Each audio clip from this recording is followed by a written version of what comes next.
Selamat malam. Ya, Assalamualaikum. ya, Waalaikumsalam warahmatullahi wabarakatuh. Kita pertama ke Mas Adel terlebih dahulu. Apa yang sebenarnya terjadi? Karena faktanya juga beberapa oknum dari HMI juga kemudian ditangkap dan dijadikan tersangka. Apa yang sebenarnya terjadi? Jadi begini, kami melihat bahwa di balik demo itu ada sengkuni-sengkuni politik. Sengkuni ini kan dalam tokoh pewayangan itu orang yang cerdas, punya kekuatan dan punya ambisi, tapi licik.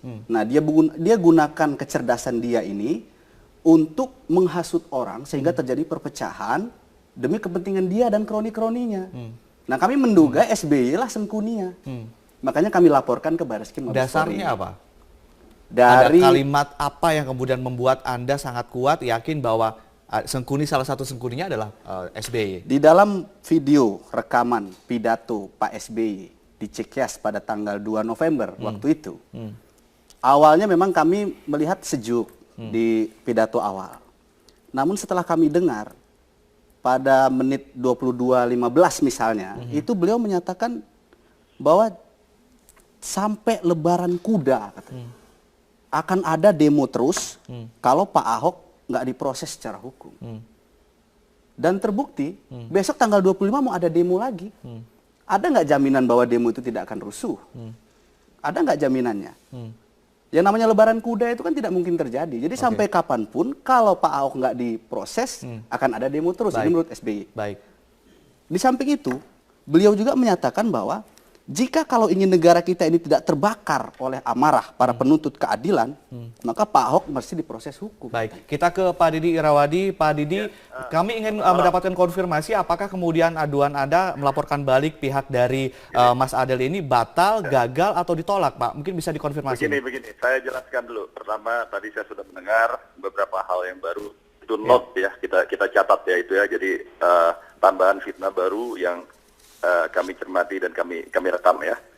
Nah, begini, ini kan jelas kemarin ya, sampai kemarin malam kami meminta konfirmasi dan mendapat masukan, dan juga Pak Yusuf Kalla sudah bicara di berbagai media. PBHMI juga sudah mengatakan ini organisasi yang tidak resmi yang hanya mengaku-ngaku. Nah, ini kami nggak akan masuk ke masalah tadi dulu. Ini kehadirannya ke Metro pun jadi masalah. Ini sah atau tidak gitu. Legal kapasitasnya apa? Legal standingnya apa? Kompetensinya apa? Jadi kami berpikir apakah harus kami tanggapi saudara siapa Adel. Kapasitasnya tidak jelas.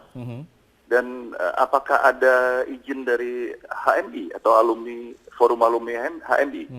Ini saya kira rasanya saya nggak mau tanggapi terlalu banyak kalau sebelum saudara Adel tadi ini bisa menunjukkan kapasitasnya, kompetensinya, dan sebagainya yang menunjukkan kompetensinya bisa bicara di Metro TV ini. Baik. Saya kira ini dulu harus clear gitu loh. Adakah mungkin dia bawa anggaran dasar atau surat penunjukan dari organisasi yang resmi?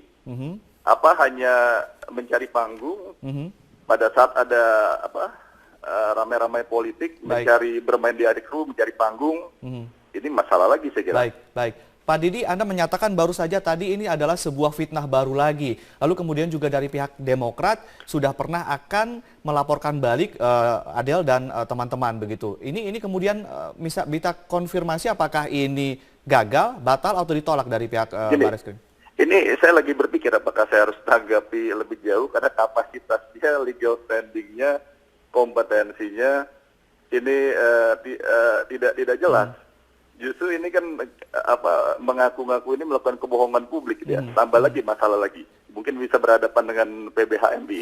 Saya kira organisasi yang terhormat semacam PBHMI tidak akan membiarkan orang-orang yang tidak jelas itu mengaku-ngaku lalu bisa tampil berbicara selama forum silaturahmi alumni HMI. Baik. Jadi saya pikir apakah saya harus menanggapi? Saya pikir kalau legal standingnya, kapasitasnya, lalu kompetensinya meragukan, saya pikir percuma saya tanggapi juga.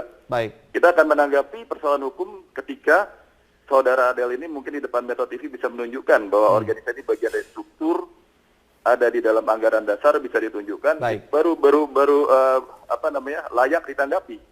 Baik Pak Didi, Mas Adel dan juga Pak Abbas, nanti kita akan sambung lagi. Kemudian nanti kita akan tanya konfirmasi dari Mas Adel sebetulnya siapa dia, lalu kemudian juga legal standingnya seperti apa. Nanti kita akan membahasnya usai jeda berikut. Pemirsa tetaplah bersama kami, Prime Time News akan segera kembali. Pembebasan bersyarat mantan Ketua KPK Antasari Azhar disambut positif wadah pegawai di Komisi Pemberantasan Korupsi.